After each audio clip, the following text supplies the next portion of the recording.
selamat datang kembali lagi di YouTube Rumah Dandelion. Dan hari ini saya Nadia Pramprani lagi jadi host dengan narasumber yang berbeda lagi. Siapa sih hari ini? Hai, nama saya Bingki Paramita, psikolog pendidikan di Rumah Dandelion. Oke, jadi hari ini ditemenin sama Mbak Bingki ya. Agak aneh manggil Mbak Bingki, tapi karena buat YouTube Rumah Dandelion, ya udah ya. Gitu. Hari ini temanya adalah kita mau bahas yang ringan-ringan gitu ya. Kalau kemarin-kemarin kan ada satu tema tertentu kita bawa gitu ya. Lalu narasumber yang akan menjelaskan panjang lebar tentang topik tersebut. Tapi hari ini sama Bingki kita mau yang ringan-ringan tapi mencakup banyak topik. Wow. Gitu ya. Kita mau ngobrol tentang mitos dan fakta seputar parenting dan tumbuh kembang anak. Gitu. Sudah siap? Aku sudah menyiapkan 100 pertanyaan gitu. Kurang 1000 tolong ya. Kebanyakan. Oke, langsung ya. Pertanyaan pertama. Mitos atau fakta? Karena konteksnya kan Mbak Bingki ini adalah psikologi pendidikan, psikolog pendidikan. Bahwa anak yang pintar itu adalah anak yang selalu dapat nilai bagus di sekolah. Oke, mitos atau fakta? Itu mitos. Kenapa? Karena kecerdasan anak itu atau dibilang anak pintar itu kan macam-macam ya. Bukan hanya yang pintar atau cerdas atau mendapatkan nilai baik di sekolah aja. Gitu. Jadi bisa jadi seorang anak itu cerdas dalam hal bersosialisasi. Ada anak yang cerdas dalam hal berolahraga atau dia memiliki kemampuan atau kecerdasan bodily kinesthetic yang bagus. Bodily kinesthetic. Nah, jadi motorik lah. Atau gerak motoriknya. Gerak motorik mereka yang bagus. Biasanya anak-anak seperti itu bisa jadi bagus juga sih nilainya, tapi di pelajaran olahraga. Belum tentu matematikanya sebagus pelajaran olahraganya. Atau ada anak-anak yang cerdas atau pintar di musik. Biasanya kan hal-hal seperti itu juga nggak terlalu terekam di nilai-nilai sekolah ya. Gitu. Mungkin ada, tapi biasanya sebagai pelajaran tambahan. Lengkap aja gitu ya. Sehingga bisa jadi tidak dianggap atau dicap sebagai anak pintar nih di sekolah. Karena kerjaannya gonjreng-gonjreng aja gitu misalnya gitu ya. Gitu. Tapi ternyata dia pintar, dia memiliki kecerdasan di sana. Tapi ini jadinya nyambung kepada kan suka ada mungkin pesan orang tua zaman dulu gitu ya, buat menyemangati anaknya sekolah dan belajar, kan suka dibilang, ayo kamu belajar yang benar supaya nilainya bagus, nanti jadi orang sukses gitu. Amin gitu ya. Ya amin, doanya sih amin gitu ya. Tapi maksudnya jadinya nggak melulu orang sukses itu juga ditentukan sama nilai bagusnya itu. Tapi kembali lagi kepada nggak pada nilai, tapi kemampuan mana sih yang dia memang excel di situ dan dia memanfaatkan hal itu dalam konteks profesionalnya. Nah, betul. Jadi kalau misalnya kita ngomongin nilai aja kan, apalagi kalau misalnya sekolah gitu ya, sekolah yang konvensional lah ya, SD, SMP, SMA gitu kan. Kita misalnya belajar pada topik tertentu, mengulang pelajaran gitu ya, dia menyerap, dia menghafal, dia mungkin paham juga, kemudian ketika ujian dia bisa dapat nilai bagus gitu kan. Nah, itu dapat nilai yang bagus gitu. Nah, ketika nanti di kehidupan nyata ketika mereka sudah dewasa, itu mungkin bisa menjadi modal yang bagus juga gitu ya. Jadi kan udah ada nih prior knowledge-nya gitu, udah ada simpanan-simpanan kayak misalnya tetaplah penting gitu kan. Bank datanya tuh udah ada gitu kan, atau konsep-konsep dasar tuh mereka udah paham. Itu tetap penting iya. Tapi selain dari pelajaran-pelajaran yang dipelajari di sekolah, ada juga skill-skill lain yang perlu untuk dimiliki dan dikembangkan oleh anak-anak dan nantinya sampai mereka dewasa untuk bisa sukses gitu. Nah, itu kan macam-macam tuh. Apa aja tuh contohnya? Atau mungkin top 3 skills yang perlu dikembangkan juga untuk membantu anak-anak lebih sukses nanti. Top 3 deh. Wah, top 3. Coba ya. Kemampuan regulasi emosi. Wah. Itu kayak jadi topik sendiri nanti ya kalau kita ngomongin regulasi emosi. Tapi ya aku kebayang bagaimana kemampuan regulasi emosi karena kan terus kepake sampai tua ya kemampuan itu.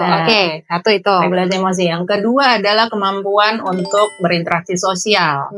Jadi mengembangkan interaksi sosial dan juga bersosialisasi, membangun jejaring, itu kan itu penting ya untuk di masa depan. Oke. Dan membangun hubungan yang bermakna Betul. dengan orang-orang yang ditemui gitu ya. Betul. Oke. Yang ketiga apa ya? Tiga nih ya. Emosi, kemampuan berinteraksi atau atau di situ juga bisa masuk dalam komunikasi ya. Karena di dalam interaksi kan butuh komunikasi. Gitu ya. Boleh ya saya masukin itu ya. Yang ketiga ya. Komunikasi berarti ya terkait komunikasi verbal dan non verbal. Make sure juga apa yang disampaikan itu menciptakan interaksi yang positif gitu ya. Oke, jadi itu jawaban untuk mitos atau fakta yang pertama, bahwa anak yang nilainya bagus sama dengan anak yang pintar. Tapi pintar bisa dilihat dari aspek-aspek inteligensi yang berbeda gitu. Nanti detailnya lebih lanjut ada aspek inteligensi apa, atau pengen tahu kalau anak saya pintarnya di mana gitu ya. Boleh ya nanti konsultasi lebih lanjut sama Mbak Binky gitu. Oke, mitos yang kedua, mitos atau fakta yang kedua. Mau nanya tapi pengen ketawa dulu. Cuma udah kita tanya dulu aja ya. Mitos atau fakta bahwa parenting akan menjadi lebih mudah seiring bertambahnya usia anak.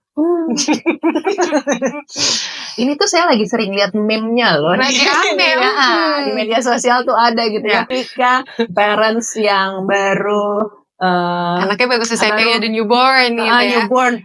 Wah, akhirnya udah bisa tidur sepanjang malam gitu kan. Terus udah gitu ketika MPASI, wah ini the struggle is real gitu kan. Dari mesti nyetok asin gitu. Lalu ternyata masuk ke periode tantrum anaknya. Wah, another drama lagi gitu. Ini di belakang layar gua kayak ada banyak ya pemirsa yang tapi nggak berhenti sampai situ. Nanti orang tua yang udah punya anak remaja cuma bisa gini belum tahu aja rasanya punya anak remaja ya kan. Anak-anak orang tua yang udah empty nest, anak-anaknya udah keluar rumah, belum tahu aja rasanya udah ditinggal anak keluar rumah. Betul gitu. Jadi intinya mitos. Kenapa? Karena sebenarnya setiap tahapan usia pasti ada challenge masing-masing, ada tantangannya masing-masing. Jadi nggak ada yang lebih, yang kurang. Ya. Sebenarnya pasti akan ada lah gitu ya, akan ada shock-shocknya gitu ya setiap di tahapan usia. Aduh iya banget lagi, setiap usia ada. Ketika kita udah agak kayaknya enak ya udah umur tenang, abis itu akan dikasih gebrakan berikutnya gitu kan.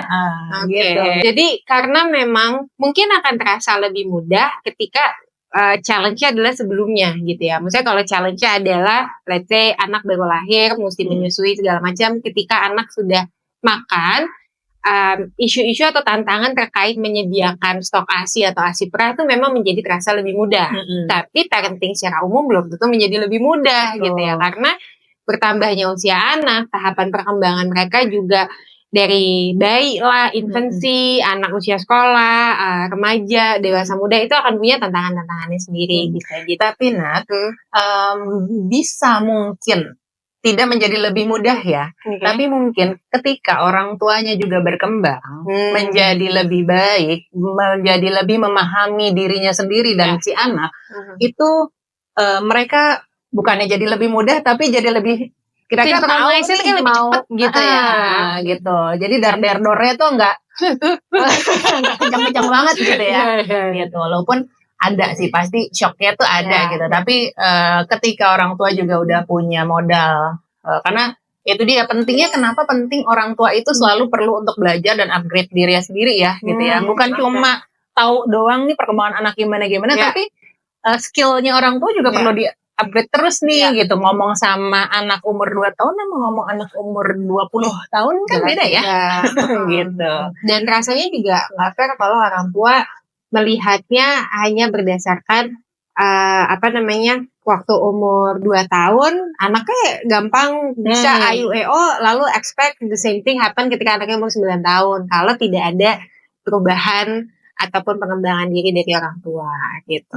Oke, ini aku tuh udah dapat kode, mestinya abis ini closing. Tapi nggak mau, aku mau satu pertanyaan lagi. Aku mau satu pertanyaan mitos atau fakta lagi karena udah disiapin tadi sebenarnya. Boleh ya? Boleh. Oke. yang ini singkat aja, tapi gue pengen tahu juga dari sudut pandang psikolog pendidikan, karena beberapa waktu yang lalu konteks ini tuh cukup ramai dibicarakan. Oke. Mitos atau fakta bahwa orang tua yang menerapkan gentle parenting, gitu ya, itu akan membuat anaknya menjadi tidak disiplin. Mitos.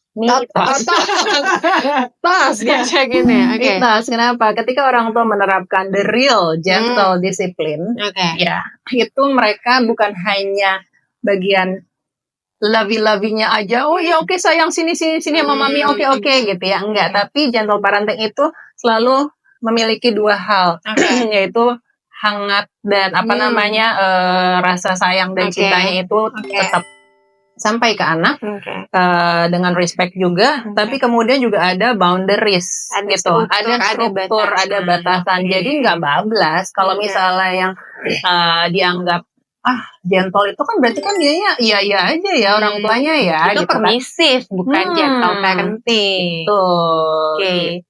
Jadi mungkin secara singkat sebenarnya gentle parenting tuh kita perlu memahami juga bedanya bahwa galak dan tegas itu dua hal yang berbeda loh gitu. Kalau parenting zaman dulu mungkin yang lebih dikenal tuh adalah yang galak, yang satu arah, yang orang tua pokoknya menyuruh apa anak cuma bisa ngikutin gitu ya, dan ketika anak melakukan kesalahan yang diberikan hukuman dan segala macam, galak gitu ya. Tapi ketika tegas bukan berarti kita tidak bisa melakukannya dengan lovey-dovey dan juga tetap hangat, welcoming dan unconditional acceptance buat anak-anak gitu ya. Tapi tegas dalam artian konsisten, ketika batasannya A maka ya akan dijalankan A itu terlepas kondisinya seperti apa. Lumayan ya, ada 3 mitos fakta yang dibahas. Terima kasih banyak Binky sudah meluangkan waktunya untuk datang. Dinantikan undangan berikutnya. Kalau ada pertanyaan-pertanyaan lain yang mau diobrolin bersama psikolog-psikolog Rumah dan Beyond, boleh tinggalkan komen di video yang ini, atau boleh juga main-main ke Instagram Rumah dan Beyond di @rumah_dan_beyond. Terima kasih sudah menonton, sampai ketemu lagi. Bye.